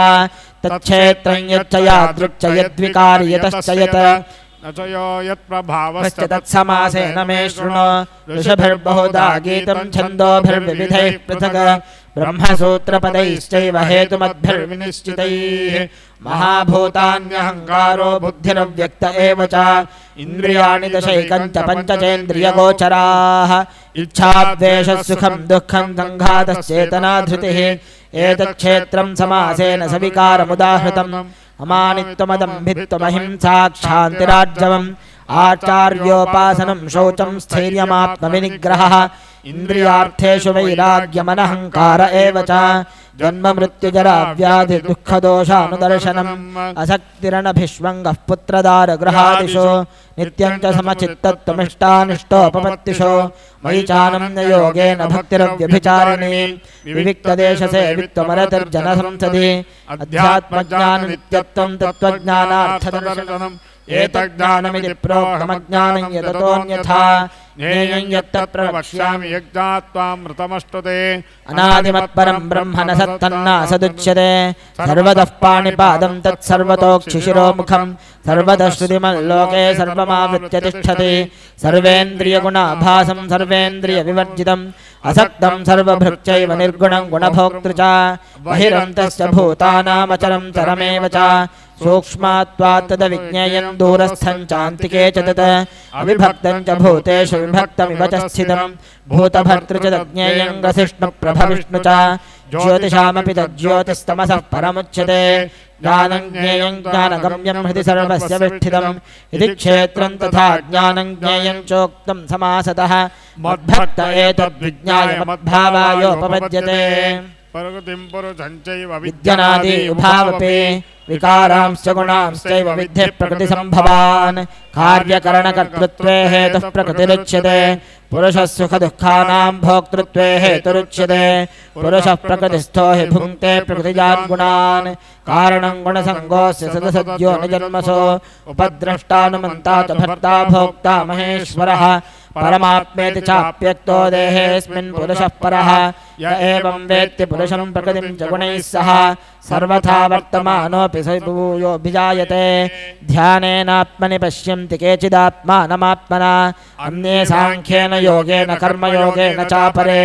अन्ये त्वेवमजानन्तः श्रुत्वान्येभ्य उपासते तेऽपि चातिर्णं तेव मृत्युं श्रुतिपरायणाः यावत् सञ्जायते किञ्चित् सत्त्वं स्थावरजङ्गमं क्षेत्रं क्षेत्रज्ञसंयोगात् तद्विद्धि भरतर्षभ समं सर्वेषु भूतेषु तिष्ठन्तं परमेश्वरं विनश्यत्स्व विनश्यन्तं यः पश्यति स पश्यति समं पश्यन् हि सर्वत्र समवस्थितमीश्वरं न हि नश्यात्मनात्मानं ततो याति पराङ्गतिं प्रकृत्यैव च कर्माणि क्रियमाणानि सर्वशः यः प्रयाति तथात्मानं कर्तारं पश्यति यदा भूतपृथग्भावमेकस्थमनुपश्यति तद एव च विस्तारं ब्रह्मदं पद्यते तदा अनादित्वात् निर्गुणत्वात् परमात्मायमव्ययः शरीरस्थोऽपि कौन्तेय न कोति न लिप्यते यथा सर्वगतं सौक्ष्म्यदाकाशं नोपलिप्यते सर्वत्रावस्थितो देहे तथात्मानोपलिप्यते यथा प्रकाशयत्येकः कृत्स्नल्लोकमिमं रविः क्षेत्रं क्षेत्रे तथा कृत्स्नं प्रकाशयति भारत क्षेत्रक्षेत्रज्ञयोरेवमन्तरं ज्ञानचक्षुषा भूतप्रकृतिमोक्षं च ये विदुर्यन्ति ते परम् ॐ तत्सदिति श्रीमद्भगवद्गीतासु उपनिषत्सु ब्रह्मविद्यायां योगशास्त्रे श्रीकृष्णानुसंवादे क्षेत्रक्षेत्रज्ञविभागयोगो नाम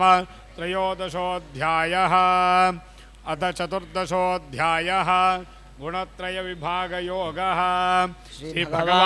इदं ज्ञानमुपाश्रित्य मम साधर्म्यमागताः सर्गेऽपि नोपजायन्ते प्रलयेन व्यथन्ति च मम योनिर्महद्ब्रह्म तस्मिन् गर्भं दधाम्यहं सम्भवः सर्वभूतानां ततो भवति भारत सर्वयोनिषु कौन्तेय मूर्तयः सम्भवन्ति याः तासां ब्रह्ममहद्योनिरहं बीजपदः पिता सत्त्वं रजस्तम इति गुणाः प्रकृतिसम्भवाः निबध्नन्ति महाबाहो देहे देहिनमव्ययं तत्र सत्त्वं निर्मलत्वात् प्रकाशकमनामयं सुखसङ्गेन मध्नाति ज्ञानसङ्गेन चानघा रजो रागात्मकं विद्धि तृष्णासङ्गसमुद्भवं तन्निबध्नाति कौन्तेय सर्वसङ्गेन देहिनं तुमस्त्वज्ञानजं विद्धि मोहनं सर्वदेहिनां प्रमादालस्य निद्राभिस्तन्निबध्नाति भारत सत्त्वं सुखे सञ्जयति रजः कर्मणि भारत ज्ञानमावृत्य च तमः प्रमादे सञ्जयत्युत रजस्तमश्चापि भूय सत्त्वं भवति भारत रजः सत्त्वं तमश्चैव तमः सत्त्वं रजस्तथा सर्वद्वारेषु देहेऽस्मिन् प्रकाश उपजायते ज्ञानं यदा तदा विद्याद् विवृद्धं सत्त्वमित्युत लोभः प्रवृत्तिरारम्भः कर्मणामशमस्पृह रजस्येतानि जायन्ते विवृद्धे भरतर्षभ अप्रकाशो प्रवृत्तिश्च प्रमादो मोह एव च तमस्येतानि जायन्ते विवृद्धे कुरु नन्दन यदा सत्त्वे प्रवृद्धे तु प्रलयं याति देहभृत् तदोत्तमविदान् लोकानमलान् प्रतिपद्यते रजसि प्रलयं गत्वा कर्मसङ्गिषु जायते तथा प्रलीनस्तमसि मूढयोनिषु जायते कर्मणः सुकृतस्याहुः सात्विकं निर्मलं फलं रजसस्तु फलं दुःखमज्ञानं तमसः फलं सञ्जायते ज्ञानं रजसो लोभ एव च प्रमादमोहो तमसो भवतो ज्ञानमेव च ऊर्ध्वं गच्छन्ति सत्त्वस्था मध्ये तिष्ठन्ति राजसाः जघन्यगुणवृत्तिस्था अधो गच्छन्ति तामसाः नान्यं गुणेभ्यः कर्तारं यदा द्रष्टानुपश्यति गुणेभ्यश्च परं वेत्ति मद्भावं सोऽधिगच्छति गुणानेतानतीत्यत्रीन् देहि देहसमुद्भवान् जन्ममृत्युजरा दुःखैर्मुक्तो मृतमश्नुते अर्जुनोवाच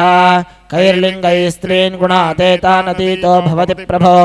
किमाचारः कथं चैतां स्त्रीन् गुणानतिवर्तते श्रीभगवानुवाच प्रकाशं च प्रवृत्तिं च मोहमेव च पाण्डव न द्वेष्टि सम्प्रवृत्तानि न निवृत्तानि काङ्क्षति उदासीनवदासीनो गुणैर्यो न विचाल्यते गुणावर्तन्ते इत्येव योऽवतिष्ठति नेङ्गते समलोष्टाश्मकाञ्चनः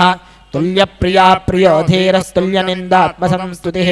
मानापमानयोस्तुल्यस्तुल्यो मित्रारिपक्षयोः सर्वारम्भपरित्यागी गुणातीतः स उच्यते माञ्चयो व्यभिचारेण भक्तियोगेन सेवते सगुणान् समतीत्यैतां ब्रह्मभूयाय कल्पते ब्रह्मणो हि प्रतिष्ठाहमृतस्याव्ययस्य च शाश्वतस्य च धर्मस्य सुखस्यैकान्तिकस्य च ॐ तत्सदिति श्रीमद्भगवद्गीतासु उपनिषत्सु ब्रह्मविद्यायां योगशास्त्रे श्रीकृष्णार्जुनसंवादे गुणत्रयविभागयोगो नाम चतुर्दशोऽध्यायः। अथ पञ्चदशोऽध्यायः पुरुषोत्तमयोगः। श्रीभगवानुवाच ऊर्ध्वमूलमदः शाखमश्वत्थं प्राहुरव्ययम् छन्दांसि यस्य वर्णानि यस्तं वेद स वेदवित् अधश्चोर्ध्वं प्रसुतास्तस्य शाखा गुणप्रवृद्धा विषयप्रबालाः अधश्च मूलान्यनुसन्ततानि कर्माणि बन्धुइनि मनुष्यलोके सेह तथोपलभ्यते नान्तो न चादिर्न च सम्प्रतिष्ठा अश्वत्थमेनं सुविरूढमूलमसङ्गशस्त्रेण दृढेन छित्त्वा ततः परं तत्परिमार्गितव्यं यस्मिन् गता न निवर्तन्ति भूयः तमेव चाद्यं पुरुषं प्रपद्ये यतः प्रवृत्तिः प्रवृत्ता पुराणे निर्माणमोहाजितसङ्गदोषा अध्यात्मनित्या विनिवृत्तकामाः द्वन्द्वैर्विमुक्ताः सुखदुःखसंज्ञैः गच्छन्ति मूढाः पदमव्ययं तत् न तद्भासयते सूर्यो न शशाङ्को न पावकः यद्गत्वा न निवर्तन्ते तद्धाम परमं मम ममैवांशो जीवलोके जीवभूतः सनातनः मनः षष्ठानीन्द्रियाणि प्रकृतिस्थानि कर्षति शरीरं यदवाप्नोति यच्चाप्युत्क्रामतीश्वरः गृहीत्वैतानि संयाति वायुर्गन्धानि वाशयात् श्रोत्रं चक्षुस्पर्शनं च रसनं घ्राणमेव च अधिष्ठाय मनश्चायं विषयानुपसेवते उत्क्रामन्तं स्थितं वापि भुञ्जानं वा गुणान्वितं विमूढानानुपश्यन्ति पश्यन्ति ज्ञानचक्षुषः यतन्तो योगिनश्चैवं पश्यन्त्यात्मन् व्यवस्थितं यतन्तोऽप्यकृतात्मानो नैव पश्यन्त्यचेतसः यदादित्यगतं तेजो जगद्भासयतेऽखिलं यच्चन्द्रमसि यच्चाग्नौ तत्तेजो विद्धिमामकं गामाविश्य च भूतानि धारयाम्यहमौजसा पुष्णामि चौषधीः सर्वाः सोमो भूत्वा रसात्मकः अहं वैश्वानरो भूत्वा प्राणिनां देहमाश्रितः प्राणापानसमायुक्तः पचाम्यन्नं चतुर्विधं सर्वस्य चाहं हृदि सन्निविष्टो मत्तस्मृतिज्ञानमपोहनं च वेदैश्च सर्वैरहमेव वेद्यो वेदान्तकृद्वेदविदेव चाहं द्वामिमौ पुरुषो लोकेऽक्षरश्चाक्षर एव च क्षरः सर्वाणि भूतानि कूटस्थोऽक्षर उच्यते उत्तमः पुरुषस्त्वन्यः परमात्मेत्युदाहृतः यो लोकत्रय भाविष्य बिभर्त्यव्यय ईश्वरः यस्माक्षरमतीतोऽहमक्षरादपि चोत्तमः अतोऽस्मि लोके वेदे च प्रथितः पुरुषोत्तमः यो मामेव सम्मूढो जानाति पुरुषोत्तमं स सर्वविद्भजति मां सर्वभावेन भारत इति गुह्यतमं शास्त्रमिदमुक्तं मया नघ एतद्बुद्ध्वा बुद्धिमां स्यात् कृतकृत्यश्च भारत ओम तत्सदिति श्रीमद्भगवद्गीतासु उपनिषत्सु ब्रह्मविद्यायां योगशास्त्रे श्रीकृष्णार्जुनसंवादे पुरुषोत्तमविभागयोगो नाम पञ्चदशोऽध्यायः। ओम अथ षोडशोऽध्यायः दैवासुरसम्पद्विभागयोगः। श्रीभगवानुवाच अभयं सत्त्वं शुद्धिर्ज्ञानयोगव्यवस्थितिः दानं दमश्च यज्ञश्च स्वाध्यायस्तप आर्जवम् अहिंसा सत्यमक्रोधस्त्यागः शान्तिरपैशुनं दया भूतेश्वरो लुप्तं मार्दवं ह्रीरचापलं तेजः क्षमा धृतिः शौचमद्रोहो नातिमानिता भवन्ति सम्पदं देवीमभिजातस्य भारत दम्भो दर्पोऽभिमानश्च क्रोधः पारुष्यमेव च अज्ञानं चाभिदाचश्च पार्थसम्पदमासुरीं देवी सम्पद्विमोक्षाय निबन्धाय असुरीमता मा शुचः सम्पदं देवीमभिजातोऽसि पाण्डव द्वौ भूतसर्गो लोकेऽस्मिन् दैव आसुरमेव च दैवो विस्तरशः प्रोक्त आसुरं पार्थ मे शृणु प्रवृत्तिं च निवृत्तिं च जनान विदुरासुराः अशौचन्नापि चाचारो न सत्यं तेषु विद्यते असत्यमप्रतिष्ठन्ते जगदाहुरणीश्वरम् अपरस्परसम्भूतं किमन्यत्कामहेतुकम् एतान् दृष्टिमवष्टभ्यनष्टात्मानोऽल्पबुद्धयः प्रभवन्त्युग्रकर्माणः क्षयाय जगतो हिताः काममाश्रित्य दुष्पूरं दम्भमानमदान्विताः मोहात् गृहीत्वा सद्ग्राहाः प्रवर्तन्ते शुचिव्रताः चिन्तामपर्येयाञ्च प्रलयान्तामुपाश्रिताः कामोपभोगपरमा एतावदिति निश्चिताः आशापाशसुतैर्बुद्धाः कामक्रोधपरायणाः ईहन्ते कामभोगार्थमन्यान्येतार्थसञ्चयान् इदमद्य मया लब्धं मम प्राप्स्ये मनोरथम् इदमस्तीति मद्विमे भविष्यति पुनर्धनम् असौ मया हतः शत्रून् हनिष्ये चापरानपि ईश्वरोऽहमहं भोगे सिद्धोऽहं बलवान् सुखी आढ्योऽभिजनवानस्मि कोऽन्योऽस्ति सदृशो मया यक्ष्ये दास्यामि मोदिष्य इत्यज्ञानविमोहिताः अनेकचित्तविभ्रान्ता मोहजालसमावृताः प्रवृत्ताः कामभोगेषु पतन्ति नरकेषु च आत्मसम्भाविताः स्तब्धा धनमानमदान्विताः इदं ते नाम यज्ञैस्ते दम्भेनाविधिपूर्वकम् अहङ्कारं बलं दर्पं कामं क्रोधं च संश्रिताः ममात्मपरदेहेषु प्रविद्यन्तोऽभ्यसूयकाः तानहं विशदः क्रूरात् संसारेषु नराधमान् क्षिपामि यस्त्रमशुभान्नासुरीष्वेवयोनिषो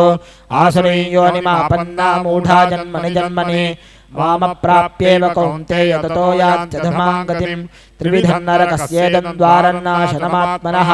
कामः क्रोधस्तथा लोभस्तस्मादेतत् प्रयं त्यजेत् एतैर्मुक्तः कौन्तेय तमोद्वारैस्त्रिभिर्नरः आचार्यमात्मनश्रेयस्ततो याति परां गतिम् यः शास्त्रविधिमुत्सृज्य वर्तते कामकारतः न स सिद्धिमवाप्नोति न सुखं न परां गतिम् तस्माच्छास्त्रं प्रमाणन्ते कार्याकार्यव्यवस्थितौ ज्ञात्वा शास्त्रविधानोक्तं कर्म कर्तुमिहार्हसि ॐ तत्सदिति श्रीमद्भगवद्गीतासु उपनिषत्सु ब्रह्मविद्यायां योगशास्त्रे श्रीकृष्णार्जुनसंवादे दैवासुरसम्पद्विभागयोगो नाम षोडशोऽध्यायः। ओम अथ सप्तदशोऽध्यायः अर्जुनोऽत्रयविभागयोगः। अर्जुनोवाच ये शास्त्रविधिमुत्सृज्य यजन्ते कर्धयान्विताः तेषां निष्ठा तु का कृत्स्नात्महो रजस्तमः। श्रीभगवानुवाच त्रिविधा भवति श्रद्धा देहिनां सा स्वभावजा सात्विकी राजसी चैव तामसी चेति तां शृणु। सत्त्वानुरूपा सर्वस्य श्रद्धा भवति भारत। श्रद्धामयोऽयं पुरुषो यो यच्छब्दः स एव सः। यजन्ते सात्विका देवान्यक्षरक्षांसि राजसाः प्रेतान् भूतगणांश्चान्ये यजन्ते तामसा जनाः। अशास्त्रविहितं घोरं तप्यतयान् त्रिविधा भवति प्रियः। यज्ञस्तपस्तथा दानं तेषां भेदमिमं शृणु। आयुस्सत्त्वबलारोग्यसुखप्रीतिविवर्धनाः रस्यास्तिग्धा स्थिरा हृद्या आहाराः सात्विकप्रियाः। कट्वं ललवणात्यूक्ष्णतीक्ष्णरूक्षविदाहिनः आहारा राजसस्येष्ठदुःखशोकमयप्रदाः। यातयामङ्गतरसम्पूतिपरीषितं च यत् उच्छिष्टमपि चावेद्यं भोजनं तामसप्रियम्। अफलाकाङ्क्षभिर्योग्नो विधिदृष्टो य युज्यते यष्टव्यमेवेति मनः समाधाय स सात्विकः। अभिसन्धाय तु फलं दम्भार्थमपि चैव यत् युज्यते फलत्यागफलं लभेत्। कार्यमित्येव यत्कर्म नियतं क्रियते अर्जुन सङ्गं त्यक्त्वा फलं चैव सत्यागः सात्विको मतः। न द्वेष्ट्य कुशलं कर्म कुशलेनानुषज्यते त्यागी सत्त्वसमाविष्टो मेधावी छिन्न संशयः। न हि देहभृतं शक्यं त्यक्तुं कर्माण्यशेषतः। यस्तु कर्मफलत्यागी सत्यागीत्यभिधीयते। अनिष्टमिष्टं मिश्रं च त्रिविधं कर्मणः फलं भवत्यत्यागिनां प्रेत्य न तु सन्न्यासिनां क्वचित्। पञ्चैतानि महाबाहो कारणानि निबोध मे। साङ्ख्ये कृतां ते प्रोक्तानि सिद्धये सर्वकर्मणाम्। अधिष्ठानं तथा कर्तकरणं च पृथग्विधं विविधाश्च पृथक् चेष्टा दैवं चैवात्र पञ्चमं। शरीरवाङ्मनोभिर्यत्कर्म प्रारभते नरः न्यायं वा विपरीतं वा पञ्चैते तस्य हेतवः। तत्रैवं सति कर्तारमात्मानं केवलं तु यः पश्यत्यकृतबुद्धित्वा न स पश्यति दुर्मतिः। यस्य नाहं कृतो भावो बुद्धिर्यस्य न लिप्यते हत्वापि स इमान् लोकान् न हन्ति न निबध्यते। ज्ञानं ज्ञेयं परिज्ञाता त्रिविधा कर्मचोदना। करणं कर्म कर्तेति त्रिविधः कर्मसङ्ग्रहः। ज्ञानं कर्म च कर्ता च त्रिधैव गुणभेदतः। प्रोच्यते गुणसाङ्ख्यानां शृणुयान्यपि सर्वभूतेषु येनैकं भावमव्ययमीक्षते अविभक्तं विभक्तेषु तज्ज्ञानं विद्धि सात्विकं पृथक्त्वेन तु यज्ञानं नानाभावान् पृथक्विधान् वेत्ति सर्वेषु भूतेषु तज्ज्ञानं विद्धि राजसं यत्तु कृत्स्नवदेकस्मिन् कार्ये सक्तमहैतुकम् अतत्त्वमदल्पं च तत्तामसमुदाहृतं नियतं सङ्गरहितमरागद्वेषतः कृतम् अफलप्रेप्सुना कर्म तत्सात्विकमुच्यते यत्तु कामेप्सुना कर्म साहङ्कारेण वा पुनः क्रियते बहुलायासं तद्राजसमुदाहृतम् अनुबन्धं क्षयं हिंसामनवेक्ष च पौरुषं मोहादारभ्यते कर्म तत्तामसमुच्यते मुक्तसङ्गो नहं वादिधृत्युत्साहसमन्वितः सिद्ध्यो निर्विकारः कर्ता सात्विक उच्यते रागी कर्मफलप्रेप्सलब्धो हिंसात्मको शुचिः हर्षशोकान्वितः कर्ता राजसः परिकीर्तितः अयुक्तः प्राकृतस्तब्धः शठो नैष्कृतिकोलसः विषादी दीर्घसूत्री च कर्ता तामस उच्यते बुद्धेर्भेदं धृतेश्चैव गुणतस्त्रिविधं शृणु प्रोच्यमानमशेषेण पृथक्त्वेन धनञ्जया प्रवृत्तिं च निवृत्तिं च कार्ये भयाभये बन्धं मोक्षं च या वेत्ति बुद्धिः सा पार्थ सात्विकी यया धर्ममधर्मं च कार्यं च कार्यमेव च अयथावत् प्रजानाति बुद्धिः सा पार्थ राजसी अधर्मं धर्ममिति या मन्यन्ते सर्वार्थान् विपरीतांश्च बुद्धिः सा पार्थ तामसी धृत्या यया धारयते मनः प्राणेन्द्रियः क्रियाः योगेनाव्यभिचारिण्या धृतिः सा पार्थ सात्विकी यया तु धर्मकामार्थान् धृत्या धारयते अर्जुन प्रसंगेन फलाकांक्षी धृतिः सा पार्थ राजसी यया स्वप्नं भयं शोकं विषादं मदमेव च न विमुञ्चति दुर्मेधा धृतिः सा पार्थ तामसी सुखं तदानीं त्रिविधं शृणु मे भरतर्षभा अभ्यासाद् भ्रमते यत्र दुःखान्तं गच्छति यत्तदग्रे विषमिव परिणामे वितोपमं तत्सुखं सात्विकं प्रोक्तमात्मबुद्धिप्रसादकम् विषयेन्द्रिय संयोगाद्यत्तदग्रे मृतोपमं परिणामे विषमिव तत्सुखं राजसं स्मृतं यदग्रे चानुबन्धे सुखं मोहनमात्मनः निद्रालस्य प्रमोद हृदाहृदं न तदस्ति पृथिव्यां वा दिवि देवेषु वा पुनः सत्त्वं प्रकृतिजैर्मुक्तं यदेभिस्त्रिभिर्गुणैः ब्राह्मणक्षत्रियविषां शूद्राणां च परं तप कर्माणि प्रविभक्तानि स्वभावप्रकृतिगुणैः शमोदपस्तपः शौचं क्षान्तिरार्जवमेव च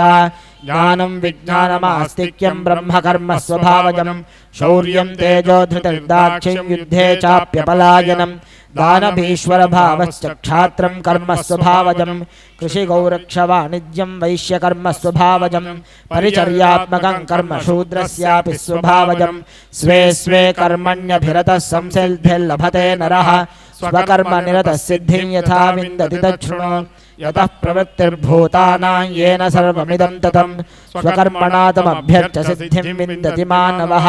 श्रेयान् स्वधर्मो विगुणः परधर्मात् सुनिष्ठितात् स्वभावनियतं कर्म कुर्वन्नाप्नोति किल्बिषं सहजं मयि परां कृत्वा मामेवैष्यस्य संशयः न च तस्मात् मनुष्येषु कश्चिन्मे प्रियकृत्तमः भविता न च मे तस्मादन्यः प्रियतरो भुवि अध्येष्यते च इमं धर्म्यं संवादमावयोः ज्ञानयज्ञेन तेनाहमिष्टस्यामिति मे मतिः श्रद्धावाननसूयश्च शृणुयादपि यो नरः सोऽपि मुक्तः शुभान् लोकात् प्राप्नुयात् पुण्यकर्मणां कच्चिदेतत्सुदं पार्थ त्वयैकाग्रेण चेतसा कच्चिदज्ञानसम्मोहः प्रणष्टस्ते धनञ्जया अर्जुनोवाच नष्टो मोहस्मृतिर्लब्धप्रसादान् मयाच्युता स्थितोऽस्मि गतसन्देहः करिष्ये वचनं तव सञ्जय उवाच इत्यहं वासुदेवस्य पार्थस्य च महात्मनः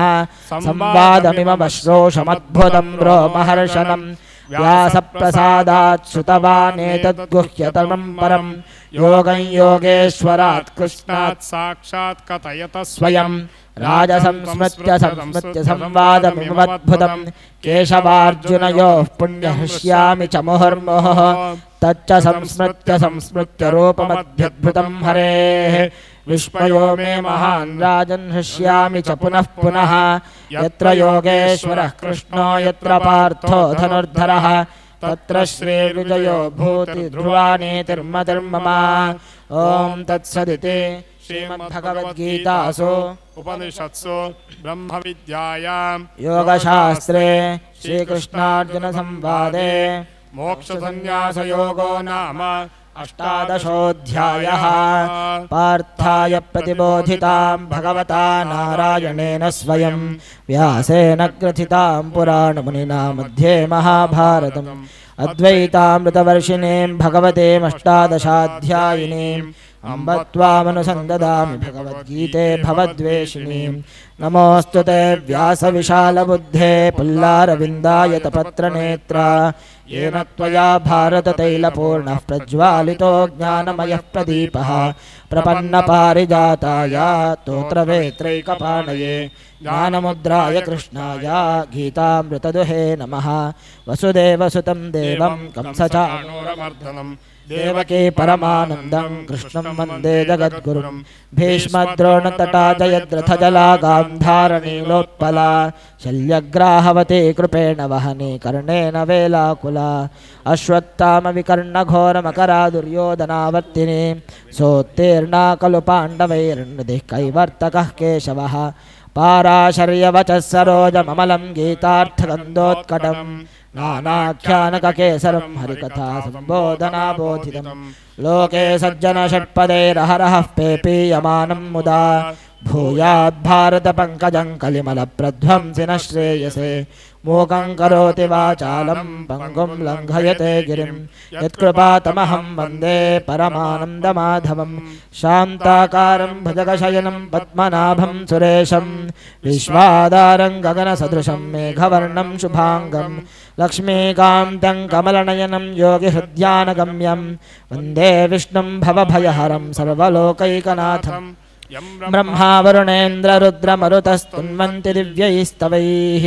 वेदैः साङ्गपदक्रमोपनिषदैर्गायन्ति यं सामगाः ध्यानावस्थिततद्गतेन मनसा पश्यन्ति यं योगिनो यस्यां तन्न विदुःसुरासुरगणा देवाय तस्मै नमः कायेन वाचा मनसेन्द्रियैर्वा बुद्ध्यात्मना भात् प्रकृतेः स्वभावात् करोमि यद्यत् सकलं परस्मै नारायणाय समर्पयामि।